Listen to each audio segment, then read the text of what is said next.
The Justin Robert Young-led podcast, Politicsx will begin shortly. But before we do, let's go ahead and tell you... Wow, that was bad. All right. Guess what? YouTube, you get the fucking bonus take. Here we go. One more time. The Politicsx podcast brought to you as always by everybody who supports us at TakePoliticsSeriously.com. That's where you go. It redirects to the Patreon. You get to pay us. It's a fun time. Hey, look, here's a little bargain for you. If you're at the $3 per week level, you know, that's about the cup of coffee, right? Cost of a cup of coffee that you get probably a lot of during the week, which is one. If you were to think about your budget and say, man, one more cup of coffee, but instead of, you know, probably, I'm going to tell you, subpar coffee. I don't want to judge you, but I'm telling you that you drink shitty coffee. You could instead get this oral, A-U-R-A-L, political content in your ears. Not only this free edition. Oh, no. Monday edition. Friday edition, 3 days a week for PX3 for you, the $3 faithful. Head on over there. TakePoliticsSeriously.com. But enough of talking about how we support the show. What do you say we just do the damn thing? Politics.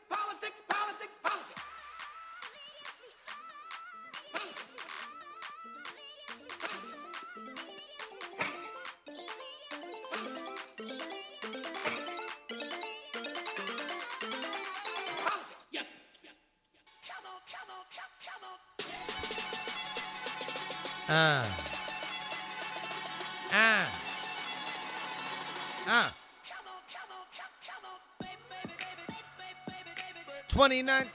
2019. Know what I mean? It's 2019. Nothing changed. Government shut down.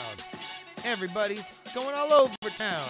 Elizabeth Warren drank a beer on live stream. That's a smear against her character. No, it's not. Not really.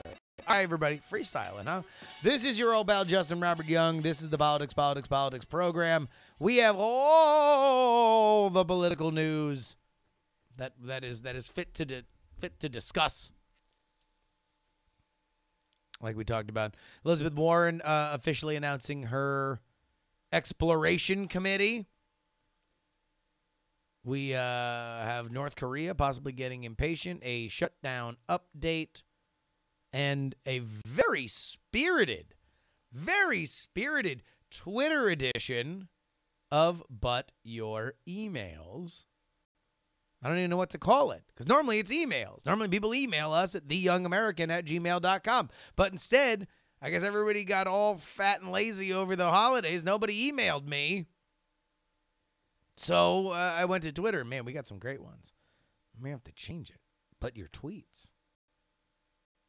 Before that, though, there might be a little drop that we play quite a bit over the next few months. Ladies and gentlemen. Did somebody forget their mittens? Oh, he's back. Oh, Mr. Mittens comes to Washington, and he does so in a blaze of glory. Folks, he came in like a wrecking ball. Not but 48 hours before he is sworn in as the senator from Utah, junior senator from Utah, Mitt Romney took to the Washington Post op-ed page to deliver a blistering criticism of the President of the United States. Here is a quote from Mitt Romney. To a great degree, the presidency shapes the public character of the nation. A president should unite us and inspire us to follow our better angels. A president should demonstrate the essential qualities of honesty and integrity and elevate the national discourse with comity and mutual respect. As a nation, we have been blessed with presidents who have called on the greatness of the American spirit. With the nation so divided, resentful, and angry, presidential leadership in qualities of character is indispensable, and it is in this province where the incumbent's shortfall has been the most glaring. I find the dichotomy between Mitt Romney and Donald Trump to be very, very, very interesting because there is a line of thought in some conservative circles that Donald Trump is acceptable because of Mitt Romney. Not because they didn't agree with Mitt Romney necessarily, not even because Mitt Romney was a rhino to some. No. Because Mitt Romney was the final straw for conservative that no conservative, no matter how clean, no matter how with fault, would still savaged by Democrats and the liberal media. That That is the final straw. That no matter what. Oh, wait, hold on. I will pause the audio, because I guess we are getting crazy-ass glitches.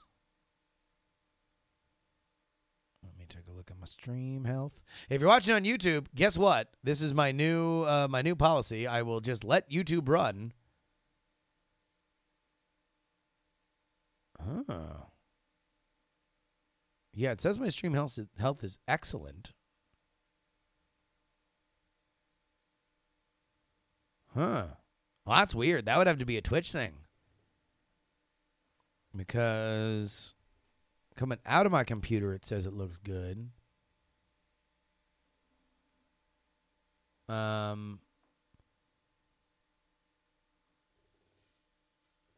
wow. Wait, no, hold on. My video preview looks like shit.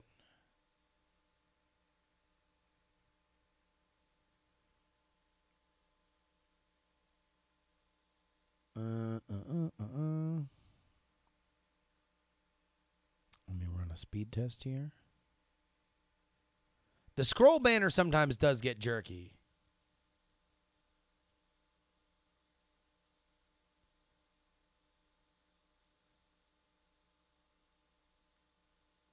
Everything is dropping. Yeah. It's funny because my stream health.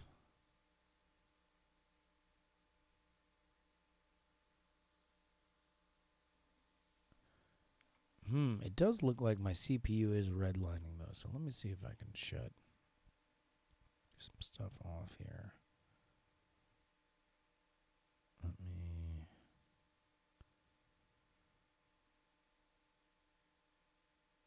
shut down all that. Everything I need. Firefox is open.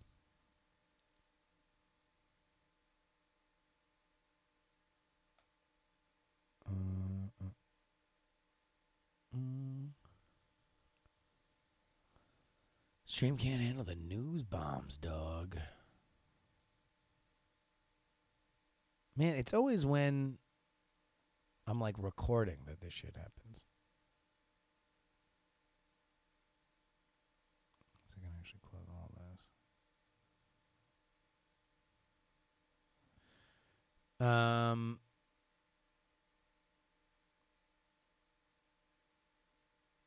All right, so it looks like at least my shit isn't redlining anymore. Let me see on this on my video preview whether or not it is still glitching.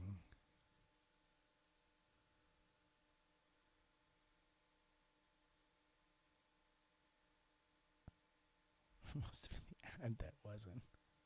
Strike it, Rich. Why are you throwing fucking links in there? Oh, my God.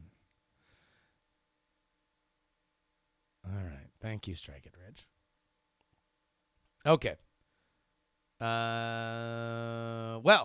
hi, YouTube. Let's go ahead and get back into this.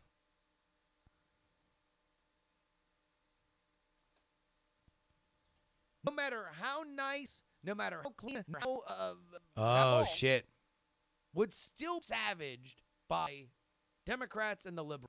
Oh, so it was glitching out on the audio too. Washington Post op-ed page to deliver a blistering criticism of the President of the United States. Thank you, JC. Here is a quote from Mitt Romney. To our better angel, so divided, resentful and angry, where the incumbent's shortfall has been the most glaring. All right, you want to know what? We're going to cut right there. And we will begin again.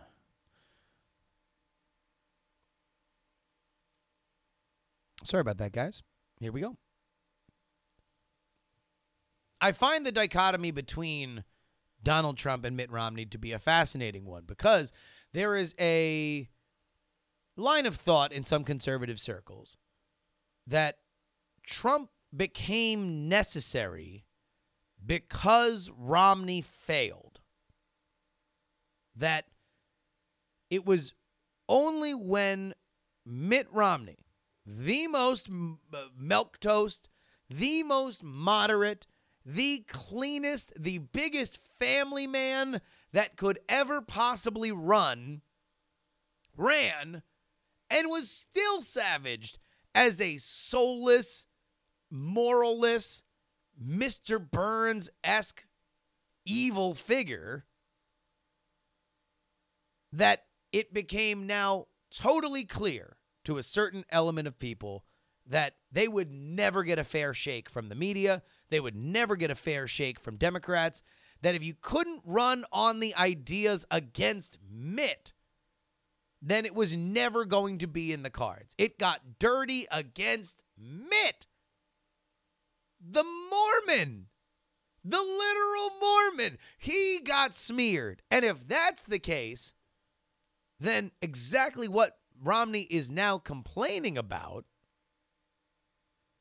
is what was necessary.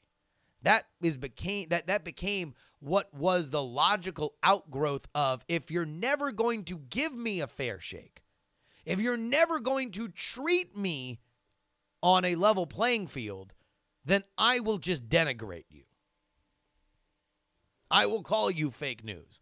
I will call my opponents by names because they're calling me names. They just get to do it under New York Times bylines. You know, that would be, I mean,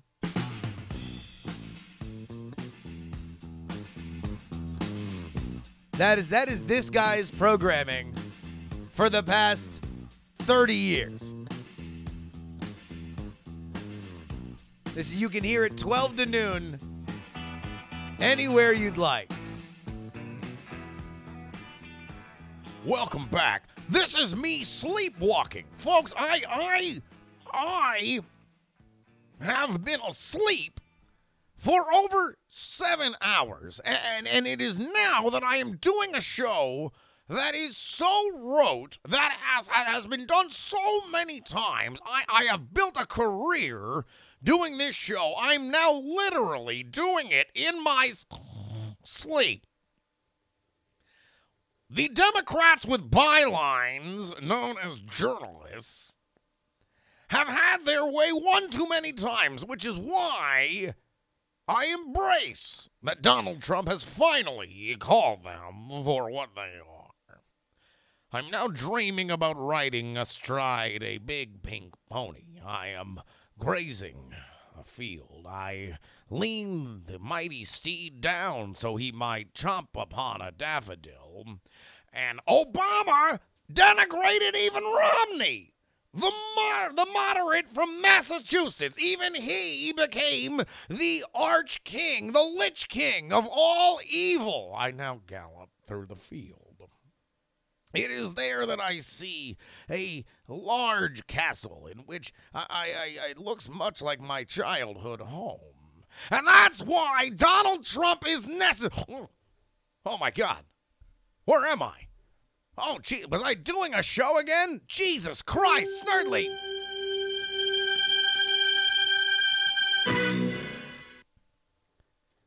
That's just what that is. That's just what that is. Like this has been a huge part of conservative thought for a very, very long time. So Mitt Romney shits on Trump. I'm curious as to why now. Although I found Trump's response to be probably more interesting than Romney writing the letter. Let's go ahead and take a look at that now. This was this morning. Here we go with Mitt Romney, but so fast. I assume that's not so fast.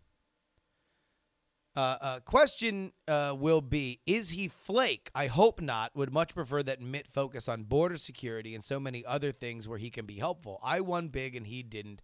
He should be happy for all Republicans and be a team player and win. If you are not following Donald Trump's career, which I don't know why you'd be listening to this if you aren't, that represents Trump at his most merciful. There was no big fat loser Mitt. There was no Mitt Romney begged me like a dog to endorse him and I wouldn't do it. None of the stuff that he has previously hit Mitt Romney with. This is Donald Trump actually being a politician. This is Donald Trump saying, look, fuck Mitt Romney, but I need Mitt Romney's vote. We are moving into a very, very, very, very do-or-die world wherein every vote in the Senate is going to be important. So he's fine taking some of the abuse. He still hits him a little bit. But I was expecting Trump to come back at him way harder than he did. What does it mean for Mitt? Well, I don't think that this following conspiracy theory holds much water. Apparently, there is now a conspiracy theory that Romney's going to primary Trump. I have no idea. I mean, look, if it was puzzling for me to watch Mitt Romney seem to get along with life in the Trump lane past 2016, I can, and then run for Senate and then win in the Senate, I would be very confused. I would be very, very, very, very confused if he then decided he would, that he would run for president, therefore leaving the constituents of Utah in the dust. Like, that would seem very odd. But yet, here we go from the Washington Examiner. Mitt Romney's scorching critique of President Trump in a New Year's Day op-ed has sparked a call from within the Republican National Committee to change party rules to protect Trump from any long-shot primary challenge in 2020. The RNC committee man representing the Virgin Islands late Tuesday. Big shout out to the USVIs, baby. St. Thomas, St. John, St. Croix represent. Emailed fellow elected members of the National Party urging them to change the rules when they convene in New Mexico for their annual winter meeting later this month. Republicans are confident that Trump would hold off any primary challenger, but worry the campaign would derail his reelection. This is RNC committeeman Jevin O.A. Williams writing, look, the political history is clear. No Republican president opposed for renomination has ever won re-election. Unfortunately, loopholes in our rules governing the 2020 renomination campaign are enabling these so-called Republicans to flirt with the possibility of a contested primary or caucus. I will say now, then now, forever, I think it would be Donald Trump's preference to face a primary. I think the fact that he could get a massive news story that would blow the Democratic primary off the front page would be his ideal. He would love that. I think he will hate that the media is focusing on anything other than him while these debates are going on and some of these Democratic candidates start infighting. But, you know, you do you, Pikachu. I mean, I guess this is just Mitt deciding that this is his coming out party, right? That this is him declaring openly that he will be the John McCain. I feel like he just turned into John McCain the way that Tim Allen turned into Santa Claus in the Santa Claus, right? Like, now he's just like, he's waking up and he's like finding like that his hair's thinning.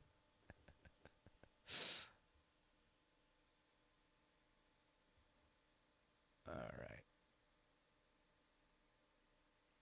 We are going to pause here because I've got to use the bathroom again. I'm not going to try on the fucking ad. Hold on. I'll be right back.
Sure, he could hook up with Big Pharma and sell those bladder control pills.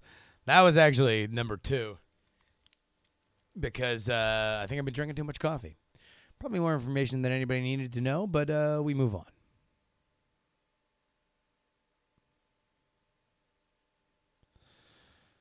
All right, let's see where we picked up. Like, now he's just like, he's waking up and he's like finding like that his hair's thinning. All right. We'll stop there. All right, enough about mittens. Let's go ahead and get into the shutdown update. I need everybody right now. I need every bad bitch up in Equinox. I need all y'all. Over under. Will the shutdown end before the Golden Globes on January 6th? Over means it will happen on January 7th. Under means it will end before January 6th, before the telecast on January 6th. That is the over-under, over and under. That's what we're looking at. Over-under, January 6th. So that will be Sunday night. Will it end Sunday night? Just gonna let y'all know. I think it's gonna be over. I think that's an over, which is rare. Normally these things don't last this long. Well, and also normally there's some kind of framework. Although you never know, this thing can end really quickly because Donald Trump's kind of a wild card, and there's no telling what he'd give up for the wall money. But it really seems that Nance and Chuck, Nancy Pelosi and Chuck Schumer have really dug in on like no wall money. So I don't know where this ends. Because I think here's what you want to look for. You want to look for little trial balloons in the press. You want to look for little trial balloons. Like, what if we gave up the wall money, but we got something else back? That's what you would look for. I don't know why Chuck and Nancy don't push for that a little bit. Again, I really don't think that most by the way, Steph Dev in our live chat here on twitch.tv/Justin R. Young says, so watch Fox News. No. Because you'd be looking for these leaks to come from the Democrats. You'd be looking for it to be floated on like CNN or Washington Post or New York Times. Like, that's where you'd see something like that. Because right now, it would represent Nancy and Chuck capitulating on something that they would not capitulate for. But they would hope to pitch it. I mean, again, wall for amnesty. Like, do you do wall for amnesty? That is like the poison pill that no Republican would dare swallow. To say, everybody who's here now, even if you came illegally, congratulations, you have a pathway to citizenship. So DACA's already on the table. The Dreamers are already on the table. If he said, hey, yeah, wall for universal health care, wall for Medicare for all. Like, let's get fucking nuts. Get nuts. I don't know why Chuck and Nancy haven't flirted with that a little bit. Because I think I've said this before.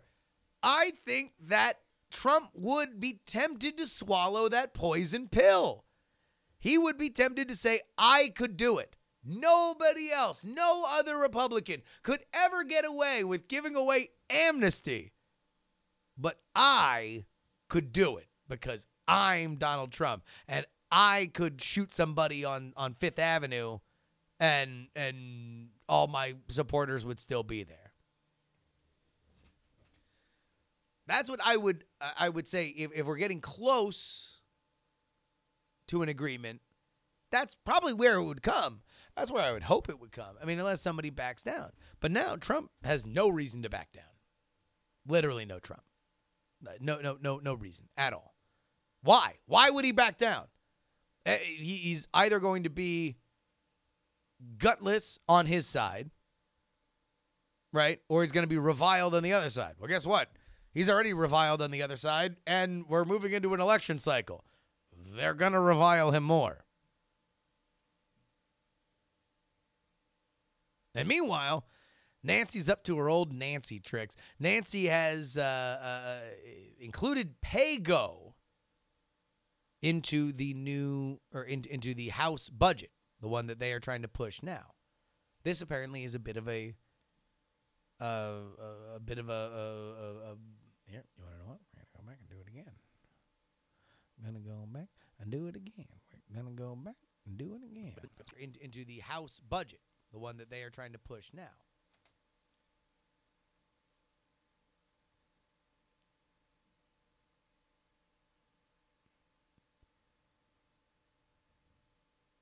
This apparently is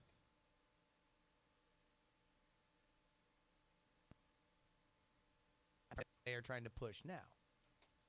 All right. This is a compromise with conservatives. This is a conservative idea, pay-go. Effectively, it says we cannot create new entitlements unless we cut budgets for other entitlements or pass new taxes to pay for the new entitlements. This is a fiscally conservative idea in which we should not be continuing to just go into debt. We should bring ourselves closer to a balanced budget, which raises a very, very, very interesting idea to me. Y'all, are the centrist Democrats trying to own fiscal responsibility? Are the Democrats trying to own the John Stossel crowd? A lot of people think. I mean, this is literally a John Stossel idea. Like, he is. I've watched videos of him espousing this concept. And that's fascinating to me because when you think about it, whether or not it is your bag as a Democratic voter, it certainly is an abandoned principle right now. You know, you got some people on the right, like Rand Paul, that are still hardcore fiscal conservatives. But in general, Trump ain't exactly pushing that. Trump wants fucking $5 billion for a wall. You know, he doesn't give a shit about the deficit. When has he ever given a fuck about debt? Never. He calls himself the king of debt. So he is got many, many, many new minions as he is the king, sitting on his red throne. But it's very fascinating to watch Pelosi try to own this, try to own this issue.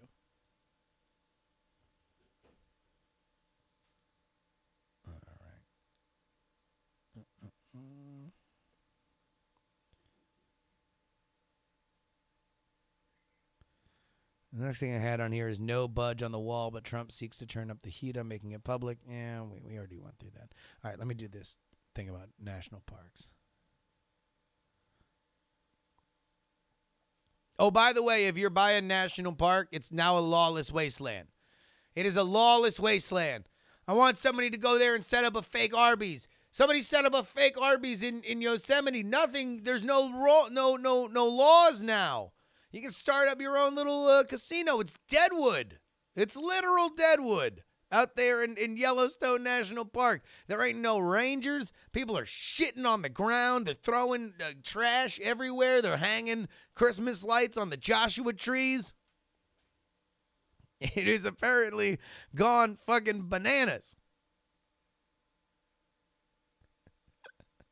This is from CNN here. I found this story. Yeah, no DMCA in Yellowstone. I'm publishing all my new videos from Joshua Tree National Park, and I'm gonna say fuck you, YouTube.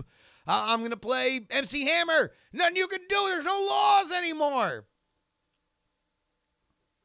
This is from CNN. California's Joshua Tree National Park on Wednesday becomes the latest casualty of the federal government's partial shutdown, with campgrounds closing due to health and safety concerns over near-capacity pit toilets.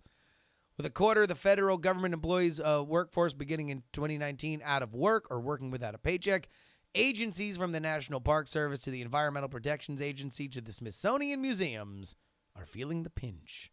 Unlike some previous government shutdowns in which national parks closed entirely, gates have remained open under the Trump administration. Although parks are severely understaffed, Joshua Tree, which covers more than 792,000 acres of national park from Palm Springs north to the town of Joshua Tree, will remain open during the shutdown, but its popular campgrounds close noon on Wednesday, according to the National Park Service.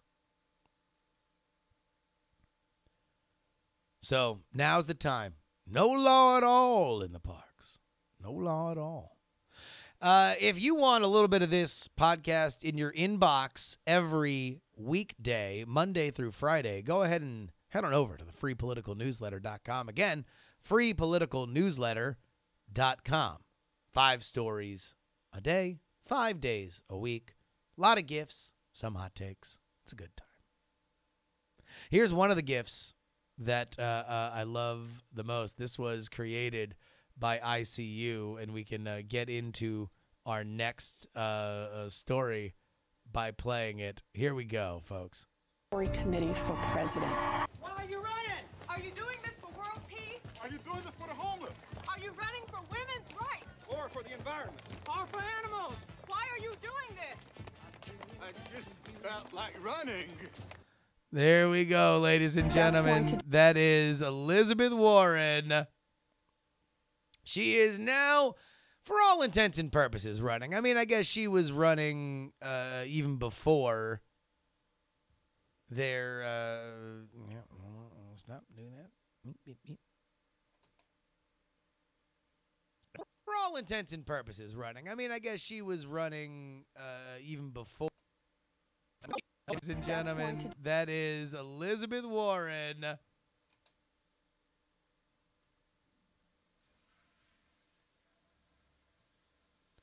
She's running. She's running now. I mean, she was running from the time that she pulled that Ancestry.com stunt. Although she was literally running for her Senate seat at the exact same time. But that wasn't a commercial meant for her Senate opponent. I don't even know who the fuck that was. But she's now officially set up an exploratory committee. She put a little campaign ad out with it, which is where the beginning of that clip came from. I hope ICU continues to give us running clips for each and every one of the candidates as they begin to make their way to the field. By the way, she celebrated, Elizabeth Warren celebrated by drinking a beer on Instagram. Drinking a beer on Instagram. More on that in a second. Let's focus on somebody who might be following Elizabeth Warren out to the track. Amy Klobuchar. Amy Klobuchar telling the Star Tribune in her native Minnesota that she will be making a decision very soon on whether or not she is running for president in 2020. Quote, I'm continuing to talk to people about it, the Minnesota Democrat said in view in her U.S. Senate office a day ahead of the start of a new congressional term. She said those discussions have been with a handful of longtime political advisors in Minnesota and some fellow U.S. senators. Yeah, I wonder, God, that's got to be a frosty lunchroom, huh? That's got to be a real frosty lunchroom, that Senate Senate lunchroom, considering they're all running for president. Here's somebody that's not in the Senate that's almost certainly running for president. Folks, it is Beto O'Rourke, the poster boy for fucking up. Yeah, lost a race. Minted as a front runner for president. Oh, God, what a country. What a country. Beto O'Rourke posted the following video. This is something that I will narrate here because it is without Beto's voice. But this is just, a regular old thing. A regular thing that happens all the time. Specifically, a former House of Representatives member from El Paso, Texas, posting a professionally produced video, viral video, about the president's signature campaign promise. This is Beto O'Rourke's video, and I will narrate it. President Trump's proposed border wall would block access to the Rio Grande, the fourth longest river in North America. All right, so we're going to stop it right here. That's him saying Trump's wall will anger environmentalists, seize land from Americans through eminent domain. Huh. What was that about moderate Democrats seizing fiscal responsibility? Huh. Eminent domain, not traditionally a Democratic point to run on, usually more of a libertarian point to run on. Interesting that that's the second thing that Beto O'Rourke brings up. Exile hundreds of thousands of acres of the United States to a no man's land between the river and the wall. Seal off critical wildlife corridors. Destroy your public lands. And send the wrong message to the world. So what did we just watch? Environmental, libertarian, environmental, And then maybe in the middle there where it was like, oh, it created no man's land. That's kind of like infrastructure or just like smart or dumb public policy. And then send the wrong message to the world. At the very end, we get the Obama mantra of we need to be respected in the world again. But that's last. That's last. The southern border already has over 600 miles of wall and fence. Since 2007, the undocumented immigration population has grown more through visa overstays than the unauthorized border crossings. Whoa! This was the part that I found the most interesting, because that's effectively Beto saying, you know, the wall works. The wall has kept border crossing lower than overstaying visas. And in that, you can't see it if you're listening, but there was a stock video of a plane going overhead. But it's basically saying, look, we could put up more fence. We could put up smarter fence. But a barrier works, according to this video. This is just a dumb, expensive, irresponsible way to do it. It continues with, we need realistic immigration reform.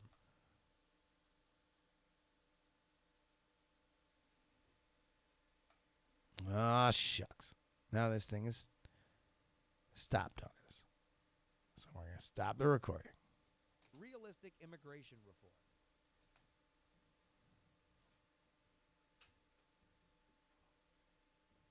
All right. We will refresh this page. So now you guys see why I'm stopping the recording. So instead of me just stammering over this. God damn it. I can just oh, damn it. All right, there we go. I can just stop it and then redo it.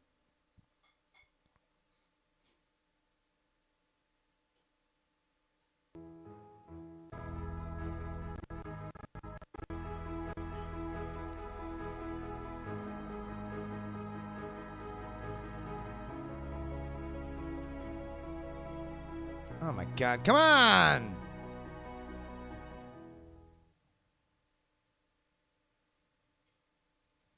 This fucking thing. God damn it. Which browser is this? They took our streams.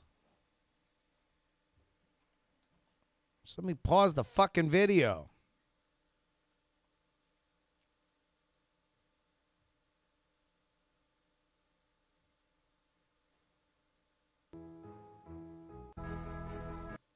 There we go. All right. In 3, 2. Hold on, let's see where we're at. Immigration reform.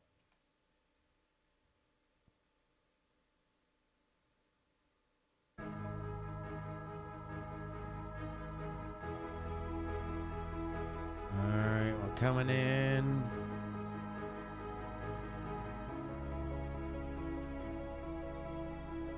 Not a symbol of division.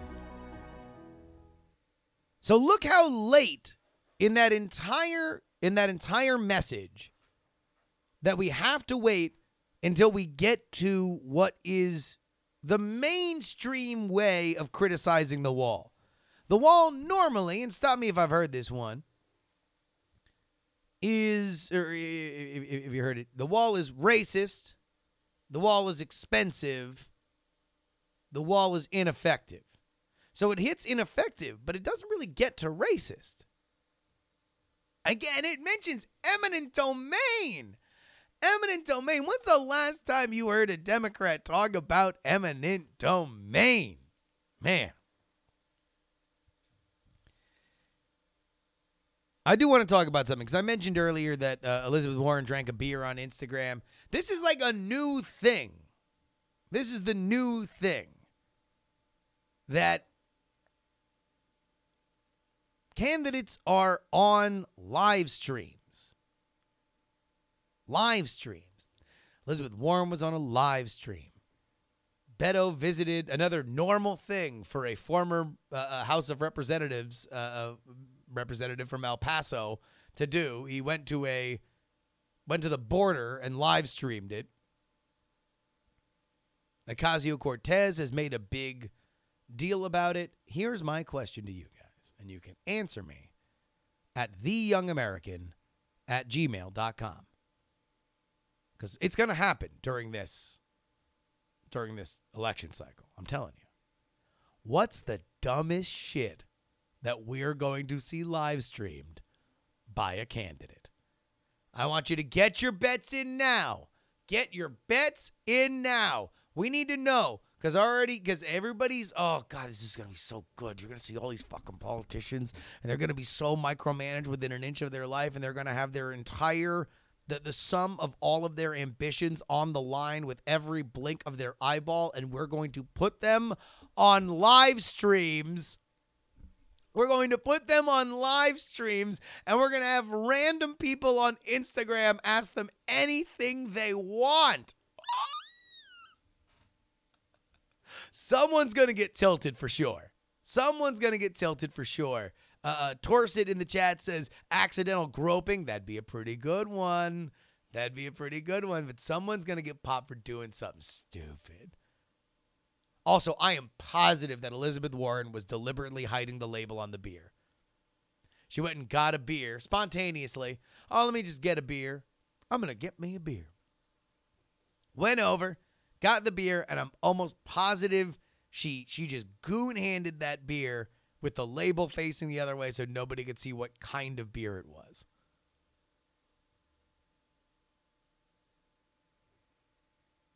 But we don't know for sure. I don't know for sure.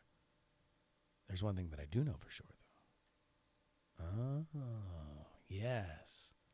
Ladies and gentlemen, what do you say we go ahead and take a look at one of our favorite things to do on this show? We are dissecting data science the best way we know how, and we got some 2020 shit. Ladies and gentlemen, please welcome to the Get on the floor if you got that booty.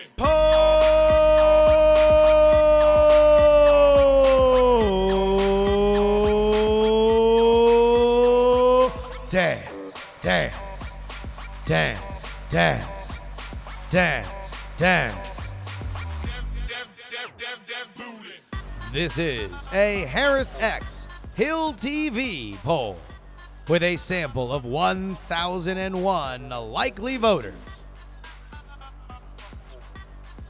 It is a poll pitting Donald Trump versus Joe Biden in a theoretical presidential matchup.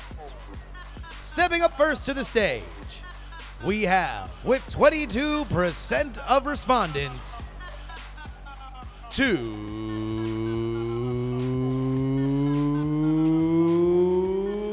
early.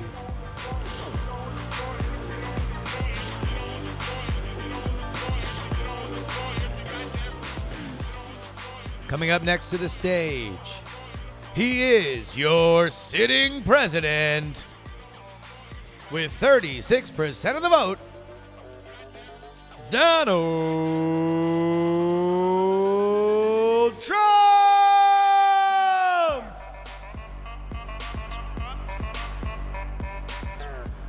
But your headliner with 42% of the vote, he is Joe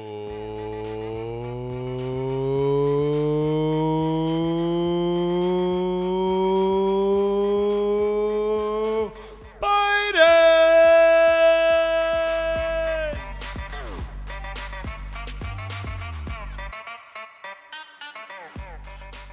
That is 22% for too early, 36% for Trump, and 42% for Joe Biden. Again, these are very early prospective matchup polls, but right now they did 3 of them. Harris X and Hill TV did 3. Trump tied Bernie. And again, all these, like the 2 earlies on all these are in the 20%. So they really don't fucking mean anything. But he tied Bernie, beat Beto, and lost to Joe Biden in these 1,001 person sample polls. We will see. All right. Let's go ahead and get into but your tweets. You can normally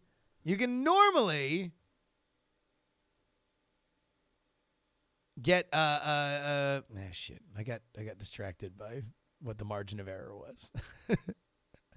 I didn't know. I couldn't find the margin of error in the data spreadsheet that I was looking at.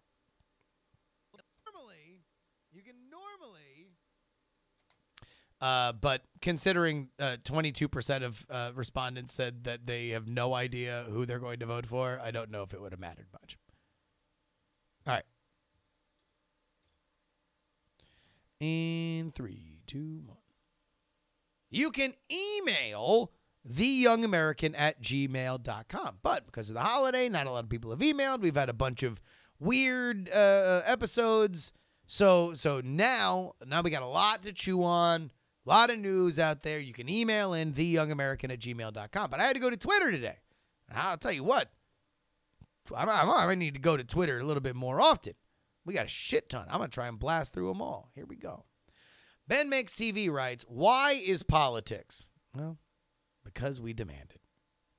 V Gray Tech writes, do you believe that there is a potential for new Jeb memes in the 2024 election? I assume that is you saying, do you think Jeb Bush will run again in 2024? I would say no. I think he would probably reestablish himself in another form of government before he would run for president again. But to be totally honest, I think the sun is set on the Bush dynasty. Until George P. Bush runs. At Scott Johnson writes, politics, how do they work? Well, they're very, very, very divisive. In fact, some people have to make alternative accounts just to talk about it online. KDE Geek writes, did you notice that congressional rule changes preventing individual congresspeople from making a motion to vacate the chair without a majority vote of their respective caucus or conference?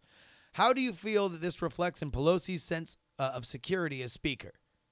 Well, considering she had to fight to get in the chair to begin with, I think she's Nancy Pelosi. She's very, very, very, very savvy at what she does. She is a great vote counter. She knows exactly what she's doing, and she will protect her position until somebody pries it out of her cold, dead hands. Tool Fling writes, what are the top 5 things the Democrats will do in January that will annoy Trump? Probably just, look, they're going to subpoena everybody.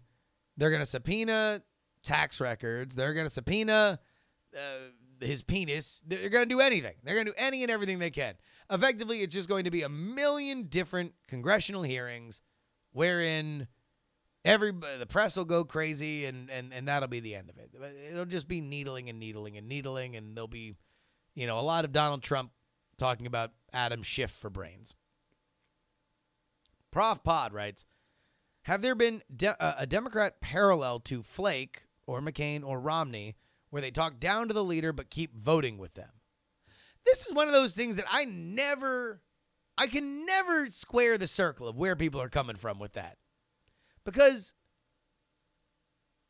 of course, and even Romney says it in his op-ed, he's not going to not vote for lower taxes or mainstream Republican issues just because Trump's name's on it. When people always say, oh, well, you're just voting with Trump. You're just voting with Trump. Yeah, because 99% of government is fairly on the line shit. Now, there are things that are out of bounds. Some of this involves the Congress. Some of this doesn't involve the Congress. A lot of the shit that happens that is outside of the Senate's purview, a lot of senators bitch about. Like Lindsey Graham with the Saudi Arabia thing. Lindsey Graham jumped up and down and stomped his feet and said that he wanted some kind of legislation based on the Saudi Arabia, the Mohammed bin Salman murdering that Khashoggi guy. But ultimately, that ain't in the Senate's purview. Senate has no recourse on it. So everybody conflates that senators can be mad at the president with, are you going to vote for or against a bill that probably has little to do with what you were mad about? But to answer your question, have there been a Democrat parallel where they talk down to the leader but keep voting for them? I'd probably guess Clinton. Clinton was somebody, especially during the impeachment, where some senators, some senators in conservative states kind of kept an arm's length, probably criticized the character of the president, and then voted for shit that Democrats vote for. I don't see the inherent hypocrisy in it. Even if you bitch about legislation that's coming down the pike, that's part of the process. Now, the question is, when it comes down to it, would you rather be living in a world where it existed or where it didn't exist? And you can bitch and cry and moan and hope it changes, but maybe it doesn't. The Luke Johnson writes, have we officially achieved the status of Trump's base versus everyone else? Do you see Trump applying any nuance or bipartisanship between now and 2020? To answer your first question, we have not achieved the state of Trump's base versus everyone else, because good luck defining everyone else. I think we have Trump's base versus establishment Republicans versus libertarian Republicans versus centrist Democrats versus progressives versus Jill Stein. Like that's what I think we have. I think we have gangs of New York. We've got a lot of different gangs moving around. Do I think Trump is going to apply nuance or bipartisanship between now and 2020? Why would he? Hasn't seemed to brought him any good, right? He's literally achieved the presidency doing things his way. Why would he change? Give me one reason why from a benefit analysis. What does it gain Trump? It might make us feel better. It might. Sure would make me feel better. I would like his job more. I would like the way he was handling things better if he applied some degree of bipartisanship. I would also really appreciate it if the Democrats showed a flex of bipartisanship here and again, hither and nod, if you will. I don't think anybody gives a shit about bipartisanship right now. Bipartisanship doesn't get you elected. Pandering to one of your gangs of New York does. Spington Tweets writes, when does McConnell release the votes to have a veto-proof majority to end the shutdown, potentially signaling to Trump that impeachment is a possibility and regaining power over the situation? When Mueller comes out with indisputable video evidence that Trump molests children. That's why. That's when, rather. Nationals 101 says, I'm sure you will cover it, but I like your perspective on who is winning. Yeah, hold on.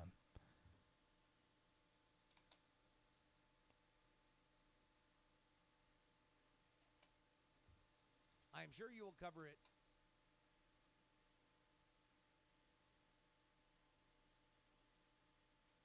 All right.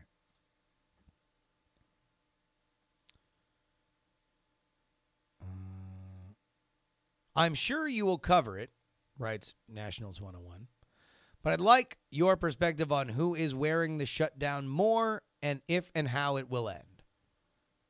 Right now, I'll tell you what, a lot of the Republicans have beaten up on Trump a little bit today because he didn't spend more time drawing attention to the fact that he stayed in Washington while everybody else went home. He didn't use his bully pulpit effectively. But the fact that you are asking me that question, Nationals 101, probably tells you that Trump has weathered the shutdown better than the Democrats would have liked him to. Because if we're asking the question, then it's not totally on Trump. And considering the Democrats want to keep calling this the Trump shutdown, that's not good.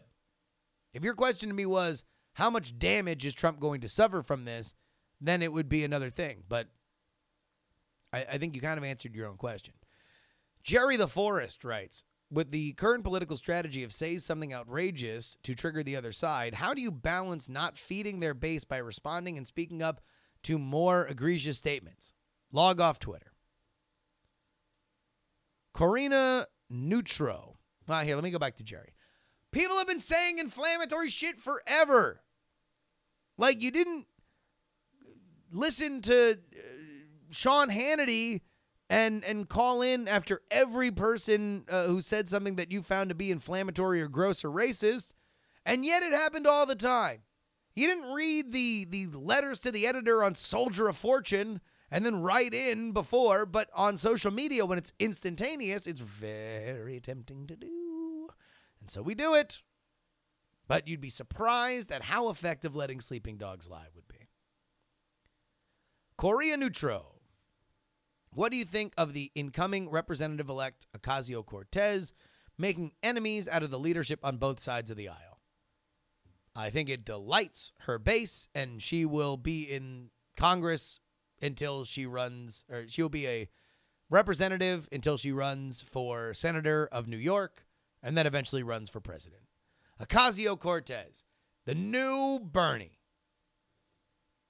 Catfish Hunter 78 writes, is Warren really the Dems' best option? I think she will run into the same thing that Clinton did. Same mark type, and that Instagram stunt was poorly conceived. Here's where she's not Hillary Clinton. She doesn't have 3 decades worth of definition behind her. She can moderate herself a little bit, just because not as many people know exactly who she is. I don't think she's the best option, though. I think that Bernie or Biden probably have a surer path to victory, and I think she's kind of a woman without a country. I think she's too centrist for progressives and too progressive for centrists. But that's just me. And finally, Port Farrell writes, while everyone is entitled to their opinion, do you think the large contingent of Hollywood celebrities vociferously attacking Trump will have the opposite effect and lead middle America to vote for him again in 2020? In short, no. Nobody really cares what Hollywood thinks. People are going to vote for what they normally vote for. Is the economy good? Am I scared for my life? Do we need to be more safe? Do we need to be more secure? Do we need to be poorer? Do we need to be richer? Do we need to be kinder? That's why people vote. They don't vote because Miley Cyrus told them to. They don't vote because Katy Perry told them to. It's just a fun little distraction. All right. Let's go ahead and wrap this bad baby up here. What do you say? Politics, politics, politics, politics. You can email theyoungamerican@gmail.com. I want to point out that music has been provided by Valesco and Trop Killers. Follow me at Justin R. Young everywhere, including Twitter, Instagram, and Snapchat. Download archived episodes of this show at bonerwars.com.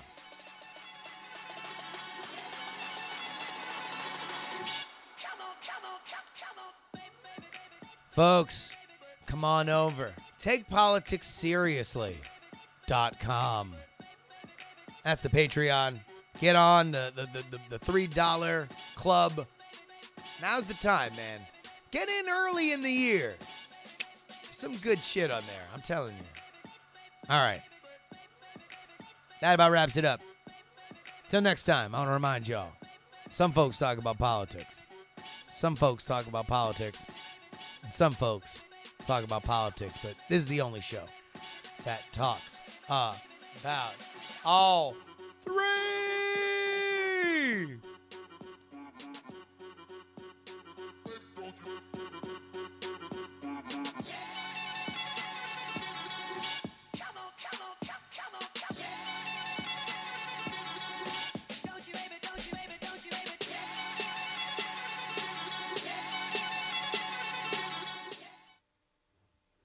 Diamond Club hopes you have enjoyed this program.